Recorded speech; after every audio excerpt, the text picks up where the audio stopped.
Well, good afternoon. Our Superintendent, Admiral Carter, grateful for you to be here. Our Commandant, Captain Chadwick, thank you. Our distinguished guests that have also joined us today, a very special friend of the Stockdale Center, Mrs. Roar Whitby, thank you for being here. Carol, it's a delight to have you here. And Bill, thank you for joining us as well. Our guest speaker, Mr. Sean Stackley, thank you for your time.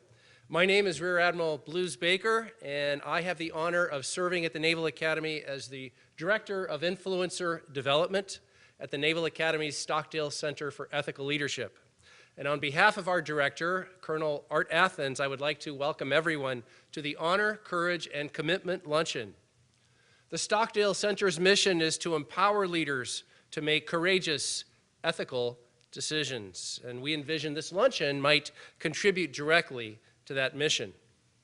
We designed this seminar series with a couple things in mind, and I'd like to share those objectives. First of all, we want to provide a unique opportunity, a hospitable and enjoyable venue for you to listen to accomplished leaders from diverse professional backgrounds as they address our core values of honor and courage and commitment.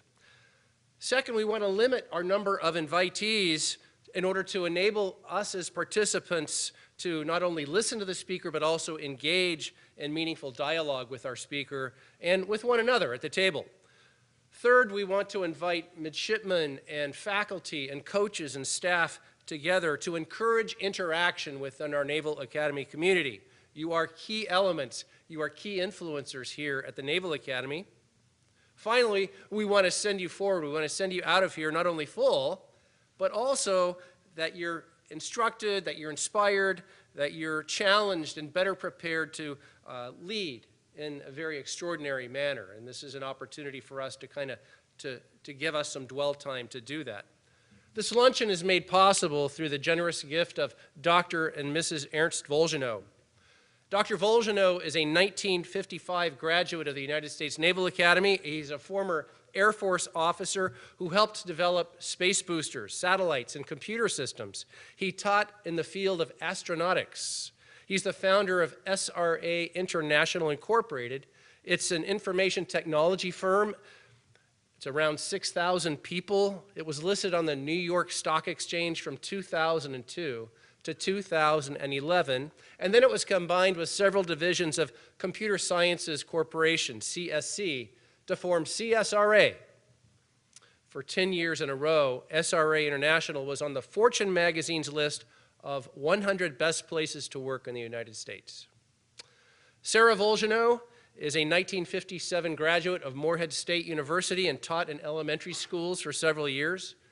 Dr. and Mrs. Volgenau have 3 daughters and 9 grandchildren. And we're very grateful that Dr. and Mrs. Volgenau, although they're not here today, continue to support this program.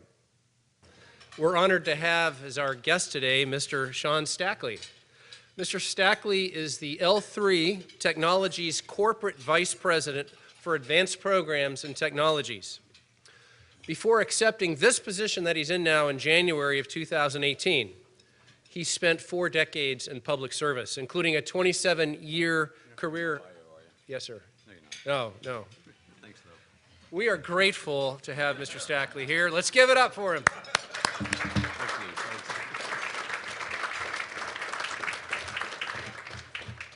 Cheers. Hey, good afternoon, everybody. This is a tremendous opportunity to come back to the Academy and get a chance to meet at least a few of the midshipmen, to get an update on how things are going here, what's working, what's not working. I'm keeping notes, and fortunately, I get to sit with the superintendent, so when I'm done with my notes, I pass them directly to him.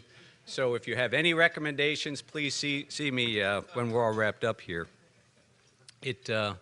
It may be difficult for the mids that are here today to fully appreciate, but at some point in your career, after you've graduated, you'll look longingly upon every opportunity that you have to return to the Academy, catch up with old friends, see what has not changed, see what has changed. Whatever's changed, you will be inclined to criticize. And again, the superintendent, I think, will back me up there. There's a lot of desire to remain steeped in tradition, but the reality is that the Academy has got to maintain its focus on the future as well. So when I come back, it literally has been 4 decades since I've been here. I see a tremendous amount of change. Except for the air conditioning in Bancroft Hall, I will say that the rest of the change has been for the good. I can honestly say that anything that I've done in my life that was worthwhile traces in some form or fashion to my time here at the Academy. From academics to athletics to character building and professional development, the standards of excellence and the spirit of competition here at Annapolis are as strong as any other university in the country. And I have had the opportunity to meet the best and brightest in our country, and I will put each and every one of you up against anyone else from any other university. Now, you've got to ask yourself, what other university requires you to take physical education to graduate, much less plebe boxing? But when I look back upon my career, I'd argue that the course that I have gained the most benefit from, the course that has prepared me for what was to come throughout the rest of my career, more than any other, was plebe boxing. More so than any other sport, when it comes to boxing, you stand alone in the arena. And more so than any other sport, your success will depend upon how well you've trained, the shape you're in, the skills you've honed, and your knowledge of your opponent. Fast talk will not beat fast fists in that arena. You enter the ring with a plan on how you're going to win your fight. But in the words of Michael Spinks, everybody's got a plan until they get hit.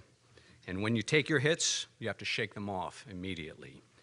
You won't have time to think about your next move. They must come on instincts.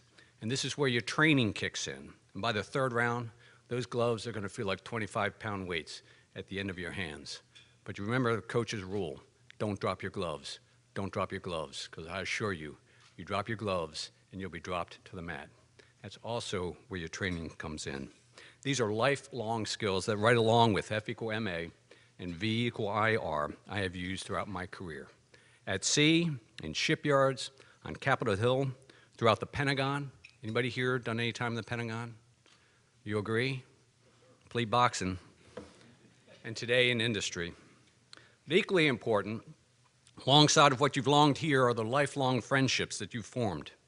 I spent my 4 years in 9th Company, and to this day, we gather at the drop of a hat whenever someone is in town or someone is in trouble. We are located in the 5th wing up on the 4th deck. Anybody here located on the 4th deck? Raise your hand high, be proud. Being located on the top deck with access to the rooftop, 50 feet in the air, 9th Company was appropriately nicknamed Cloud 9. Anybody here from 9th Company? Does that still stick? We still Cloud 9? Yes, sir, but they're on 5-3 now. Well, let me talk about the 4th deck. Those mids who live up on the 4th deck, suffice to say that climbing the ladder to those heights is a small price to pay for all the mischief you can get into up on the roof. Now, I'm not suggesting or condoning any mischief, but I will say that it's impressive how far a bottle rocket will travel when it starts its flight 50 feet in the air. The saying back then, our saying, and I hope it still holds true today, was collaborate to graduate.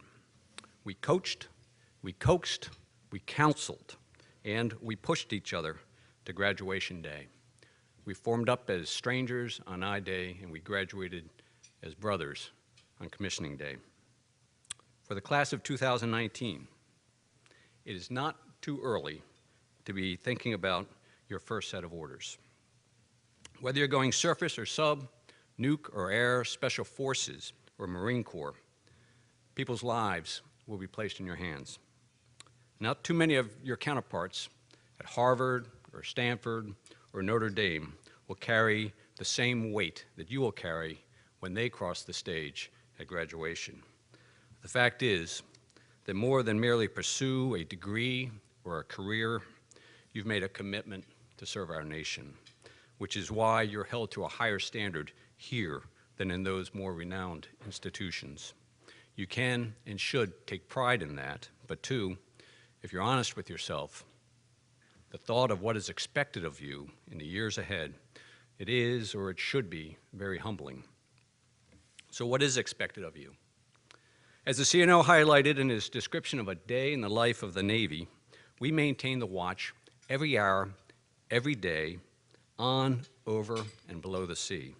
From the Baltic Sea to the Black Sea, from the Eastern Med to the Gulf of Aden, from the Straits of Hormuz to the Straits of Malacca, from the Sea of Japan to the South China Sea, wherever America's or America's allies' interests are at stake, you're going to find a sailor or a Marine on watch there 24 hours a day. No other military, no other nation on earth has the reach, the power, the persistence, the capability, the professionalism, the resolve to maintain such a pace or breadth of operations. To say that our sailors and Marines are the best at what they do simply doesn't do justice, because there is none other on earth that can do what they do. So when you graduate, you'll join them. You'll be placed in charge of a group of sailors or Marines who, like you, have chosen to dedicate their life to the defense of our country, to our freedom. They will give you the respect that comes with your rank, but you're going to have to earn their trust. That's not given. You will be measured, your competence, your character, your dedication, your commitment to their well-being. And two, you'll join a wardroom, and you have to earn their trust too. And yes, you will be measured. So, what's expected of you? Simply put, to be the best. There's no room for second best in our Navy. You gotta strive to be the best. And it starts here, day in, day out at the Naval Academy. It has to be your habit to be the best, not second. It's like when you step in that ring at plea boxing. You don't want to come out of that ring second best. Now, all the academics aside, the lesson that I would urge you all to fall back upon, first and foremost, when you arrive at your first command, is that simple lesson that's etched above those massive bronze doors that guard the entrance to the Naval Academy Chapel. Non sibi sed patriae. Not for self, but for country. Selflessness. It's the hard road, but it's the necessary road to success in the fleet and to success in life. It's a virtue that takes shape act upon act. It will earn you trust and loyalty of your fellow officers, sailors, and Marines, and it's contagious. You begin as oneself, and you end up as one team. The Marines probably capture it best in their simple rule: leaders eat last. It is the essence of leadership, selflessness. Admiral Meyer used to say that people yearn to be loyal to something, and leadership is all about giving them that thing, that noble thing to be loyal to. I had the great fortune of working many years in the AEGIS program, and then in later years under the mentorship of Admiral Meyer, affectionately known as the father of Aegis. And I thought it would be instructive to share some of the lessons he impressed upon all who worked for him, military and civilian government and industry, throughout his 50 years in the Navy. These were not lessons that were handed to him, but rather lessons that he gained on the long road of experience. A little bit of background. Wayne Meyer joined the Navy in 1943. He had to have his parents sign papers for him because he was too young. So they brought him in the Navy at the age of 17 because he wanted to get into the war. And he would describe that at that point in our history, when our Navy was emerging as the most powerful Navy in the world, it was also a turning point in the technology of warfare. Germany had introduced the buzz bomb. The radar had come to manifest itself on the high seas, the jet engine, the long-range bomber. The Imperial Navy had unlaunched the kamikaze that later would become the cruise missile, and of course, the atomic bomb. All this around the time that he entered the Navy. These weapons would be the precursors for the weapons that would govern, rule the race, the arms race during the Cold War.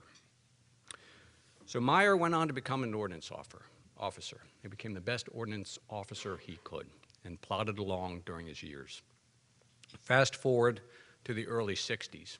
Russia, the Soviet Union, had determined that the best way to defeat the United States Navy was to defeat the carrier. The best way to defeat the carrier was through anti-ship missiles, cruise missiles. They were way ahead of us. So we were playing a catch-up game. How do you defeat the cruise missile? And we came out with our own weapon system that would defeat the cruise missiles, and we were so confident that we invited President Kennedy for a sea trial. So Kennedy and CNO Arleigh Burke went to see how well we would do. We failed miserably. We were over. We couldn't get missiles off the rail. It was abysmal. And Kennedy put his finger in Arleigh Burke's chest and he said, "Fix it." And that was the beginning of what became known as the Advanced Surface Missile System Program. And a then young commander, Wayne Meyer, was assigned to the ASMS program in 1963.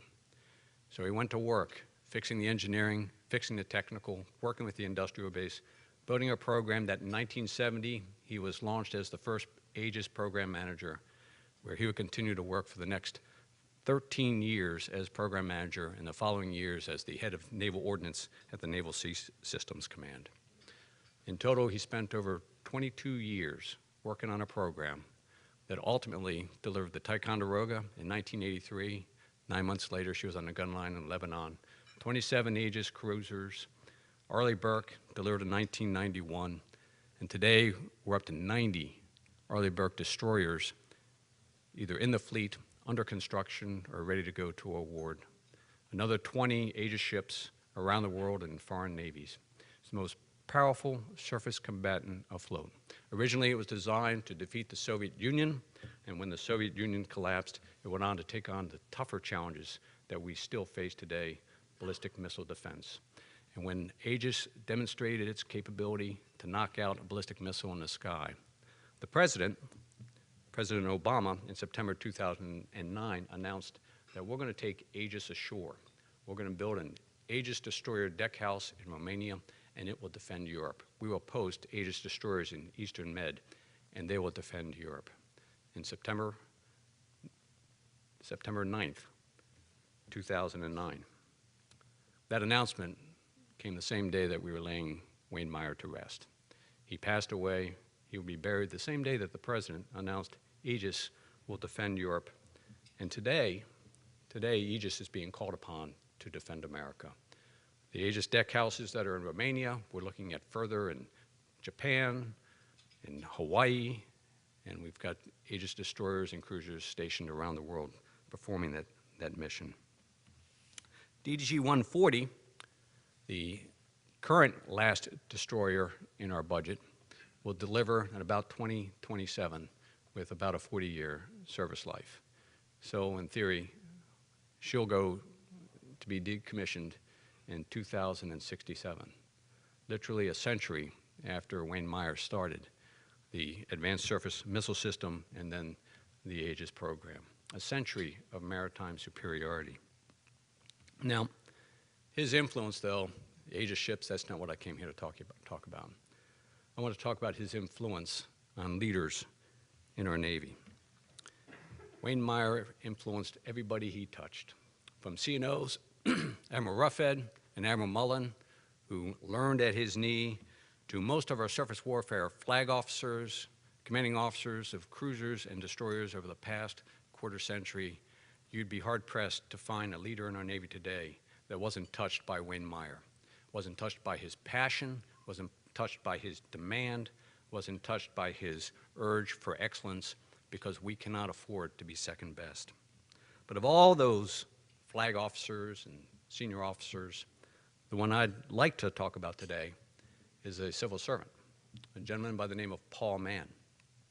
Paul Mann was a GS-15 radar engineer that worked for Wayne Meyer. 9/11 hit. He wanted to do something that was closer to the fight. So he raised his hand to become a program manager for armored vehicles, road clearance vehicles for EOD that would go into the theater down in Quantico. Nothing to do with radars. And he had a responsibility to build 50 of them.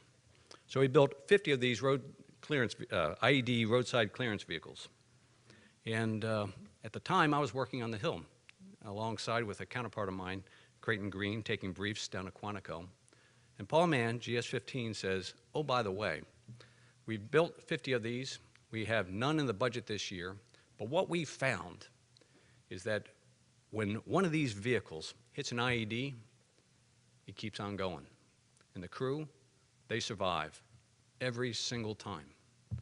And the Marine Corps, even though we have none of the budget, the Marine Corps thinks that we should buy more. This is interesting. How many more? 2,500. None of the budget? Nope, none of the budget. Okay. Tell us more. That was in February of 2007. April 2007, Congress passed a $23 billion bill for 22,000 mine-resistant ambush-protected vehicles. And that GS-15 that raised his hand became the program manager for the largest, highest priority program in the Department of Defense. And he organized all of America. All of America went to war under his wing. Factories across the land put us at the head of the line. Vehicles that were built in 7 different manufacturers would find their way to South Carolina, Charleston, South Carolina, where they would be outfitted at Spay-War. We built an air bridge across the sky, delivering them 4 or 5 vehicles at a time as fast as we could to get them into the hands of the warfighters in theater. And as soon as the production was high enough, then we were sending them by sea. We started at 0 in a year. We went to 1,000 a month by the end of the year. People ask me about our ability to mobilize in World War II. Could we do it again? And I tell them the MRAP story. It became the #1 priority in the Department of Defense because the GS-15 was passionate about it. Paul worked 80 hours a week. He crisscrossed the country. He crossed the Atlantic back and forth. He talked face-to-face to Marines, soldiers, airmen, sailors that rode in his vehicles to figure out, what can I do to make it better? There was not a detail that was too small for him to focus on to turn the war around as best as he could. And when it was done, we did spend $23 billion on MRAPs out of a $1 trillion war. And it was the best $23 billion we had spent. In the middle of the heat and debate, while the Marine Corps stood up and said, we need 2,500 of them, Secretary Gates turned to the Army and they said, what about the Army? And the Army's answer was, that's not the vehicle that we need, because at the end of the war, we will not be able to use it. We're working on the future vehicle. Gates went apoplectic. And his quote, which I recommend that you live by, is when you're in a war, you're all in. You don't care what's left over when the war is done. Paul Mann, GS-15, radar engineer, 9/11, raised his hand. Wayne Meyer, trained man, went down and took all the talents and skills that he learned working for the man to put to work at MRAPS and all the leadership that came with that to take this small program and make it the #1 thing, Department of Defense, and I would say the United States of America during that period of time.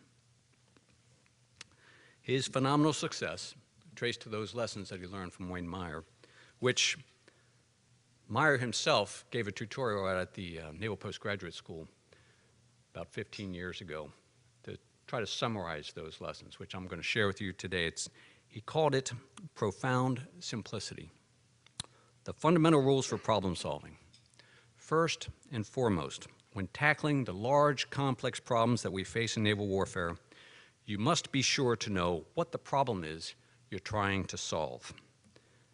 Well, Wayne Meyer, Paul Mann, they made sure that they were the expert at the problem that they were trying to solve. Large problems require large teams, so once the problem is understood, communicate it clearly to the team, and then ensure they work together tirelessly on the same problem. Wayne Meyer built a large team. Then each must plod daily, determinedly, through the myriad of smaller, individual, detailed problems that form the larger problem. There needs to be one threat book that defines the threat we are designing against, and from that threat book, we need to define the requirements of each part of the system required to defeat it. And these requirements, they are our cornerstones. They are inviolate. Every member of the team must know their job in support of achieving these cornerstones, and they must do their job. There can be no freelancing. Wayne Meyer was a demanding man, because that's what it takes to be the most powerful Navy in the world. Finally, in dealing with uncertainty, time is your enemy, and inaction because of any uncertainty could be deadly. Well, as I consider the large, complex problems that will challenge our Navy and Marine Corps in the years ahead, I often wonder, where is the next Wayne Meyer? Where's the next Paul Mann? Or even Hyman Rickover? And I would suggest that that individual was someone that has mastered the science and engineering taught here, that has mastered the hard knocks of pleat boxing learned here, and that has mastered the humble practice of selflessness started here. It's profoundly simple. I need to close on a footnote.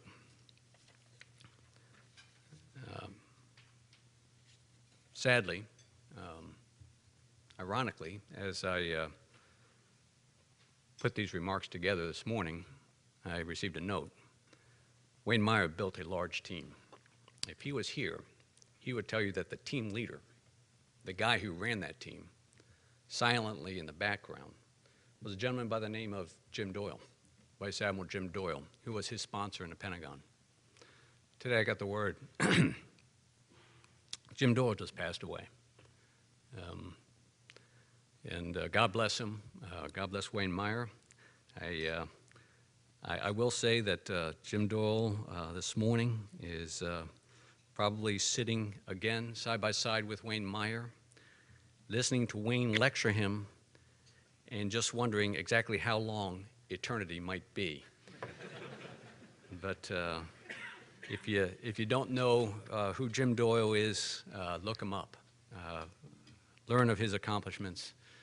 Another great leader of a different era, but whose leadership skills don't fade with time. And a citizen of Annapolis. He lived right out here in town.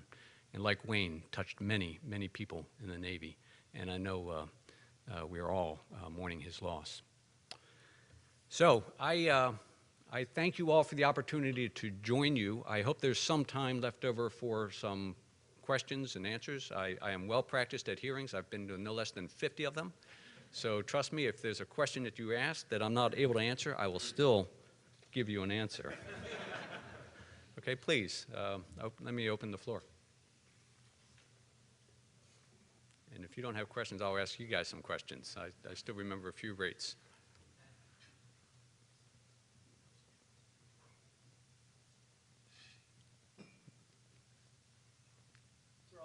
Okay. You mentioned two people, in addition to Wayne Meyer, Hyman Rickover. What did you see as the aspects of the personalities or the leadership styles that made them the right people at the right time, and how were they alike and how were they different these days? Okay, a couple of things. First you have to look at the times in which they grew up, personally and professionally. You look at that era. They looked at a period of time when everything that we hold dearest could have been taken away from us, brutally, and they looked at struggles where loss of life was measured in tens of millions, and coming out of that at the same period of time, I think they were both. Every molecule of their body, every bit of energy that they had, and all the dedication and love of our country that came with that was focused 100% on making sure that that could not possibly happen again. So first and foremost was love of country and a true sense of mission. To the day he died, Wayne Meyer was, mentoring is a kind word for what he was doing for me.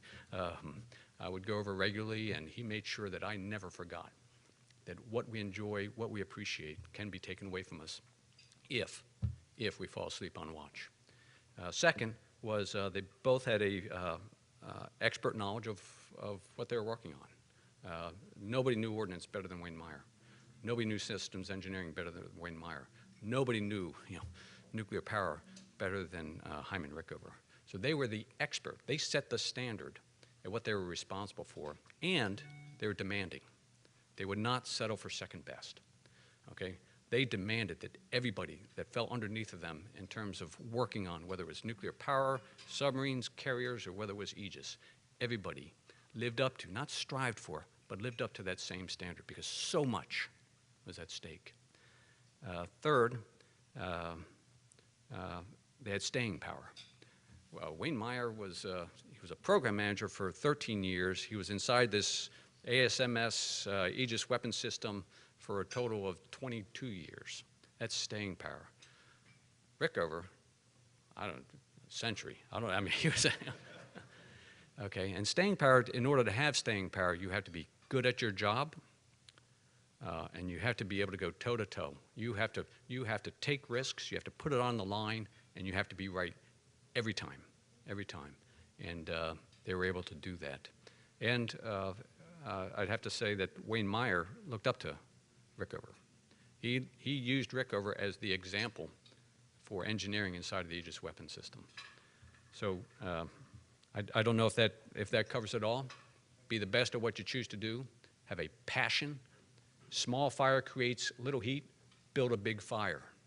Understand that what we're doing, what you all have embarked to do in terms of your career, it's bigger than anybody in this room, okay?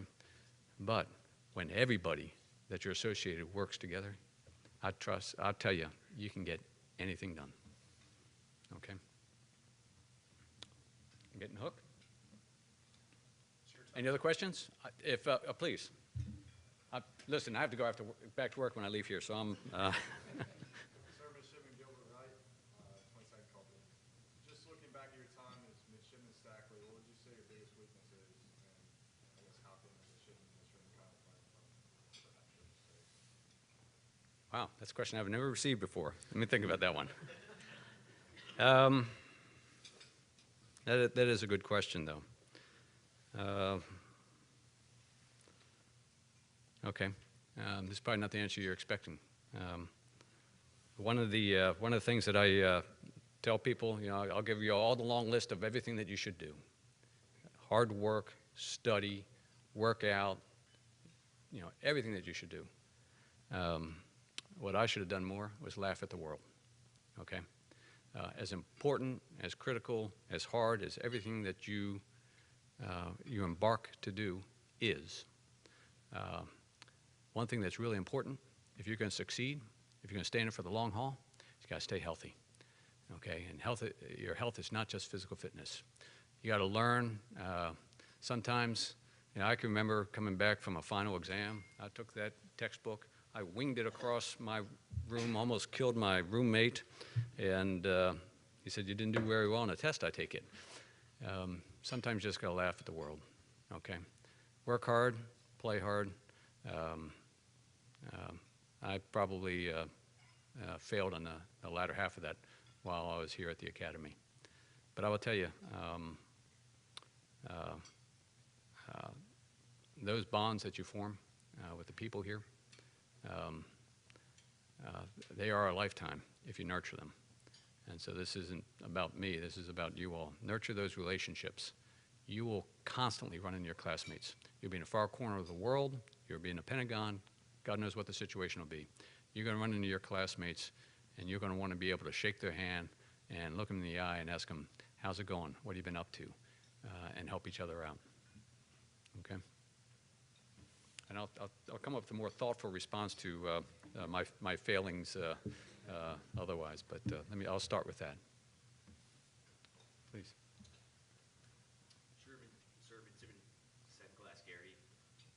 Spoke a lot about several really successful projects that the Navy's seen. There are also many times projects that don't tend to be successful, many times that require a lot of investment, a lot of time. As a project leader or a person who's led projects, how do you know when it's time to stop your current effort and start something else or redouble your efforts? Yeah, that's a good question, because I've had to face that decision many a time. Let me first say that whether it's a major program or a minor program, its fate is decided at the front end. At the front end. You've got to get, I'm going to call them the requirements, you've got to get your requirements right. It's rule number one in profound simplicity. Know the problem that you're trying to solve. And a lot of the major programs that I had to deal with, they failed to get the requirements right. In other words, the problem that they were trying to solve did not line up with the long list of requirements that were levied against the program. And the long list of requirements that are levied against the program are quite often requiring an invention to be to be had, or new discovery or something of that nature.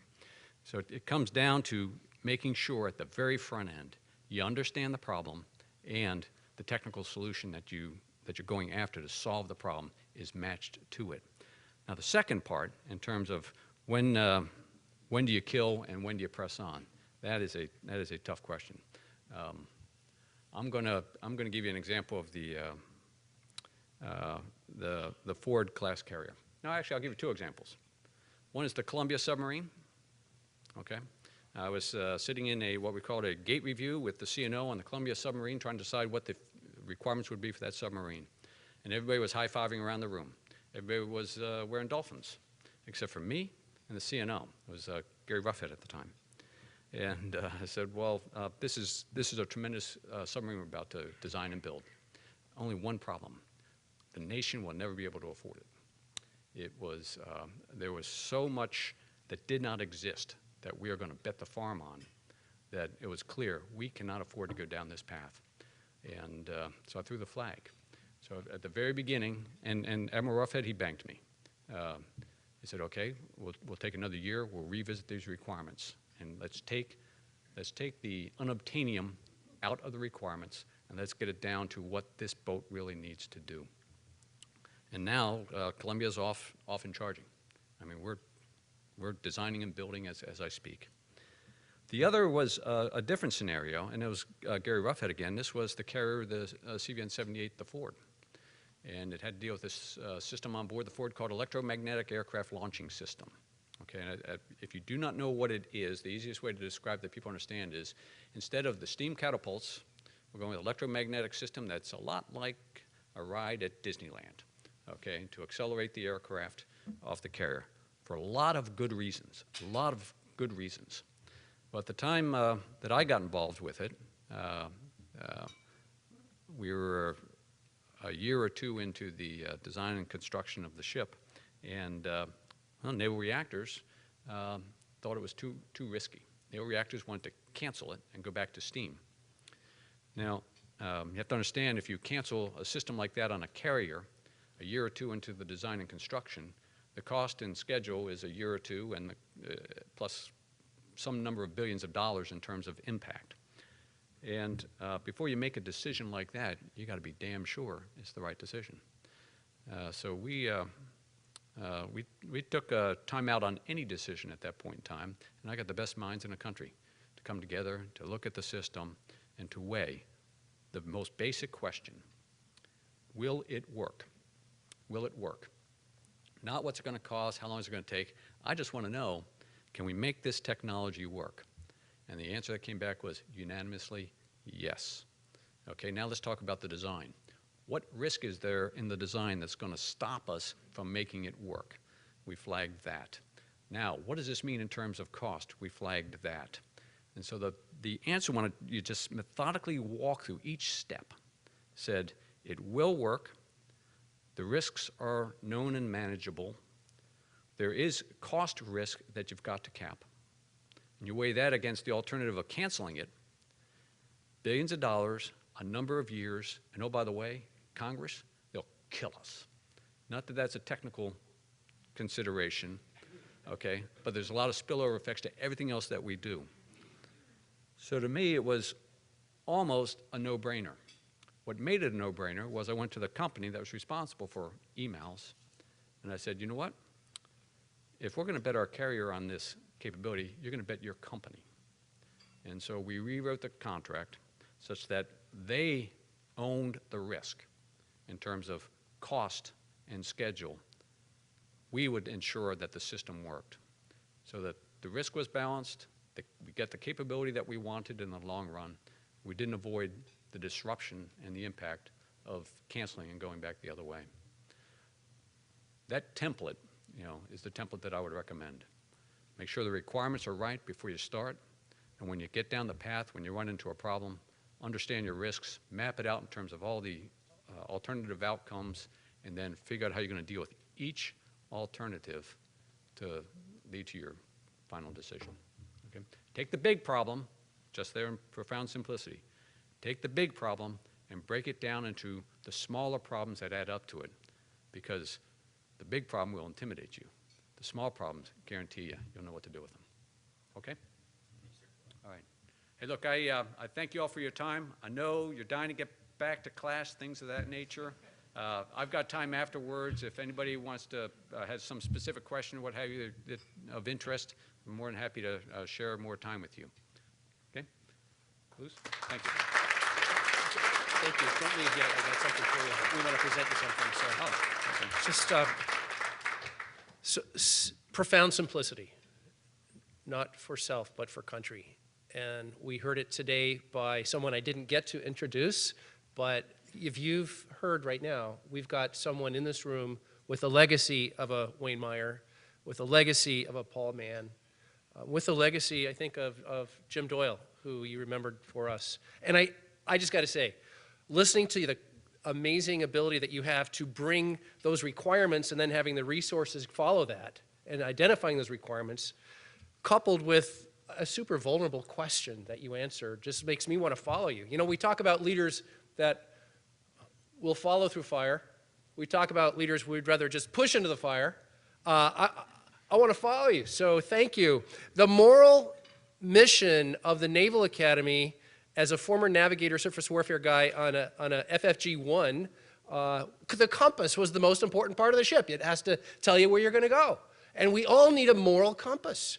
We need that compass. So in recognition, just a little token of appreciation, we have for you, sir, a compass! So thank you. We are so delighted. Can I just say, so yesterday I was in a meeting where the subject was assured precision, navigation, and timing. In my lifetime, we didn't have to, well, actually, when I started out, we had Loran. That was our, do you guys know what a Loran is, Omega? Okay. We had the gyro, we had Loran, and people talked about this thing that was coming, satellite fixes, NavSats. In your lifetime, it's GPS. Loran and Omega, for me, are GPS for you.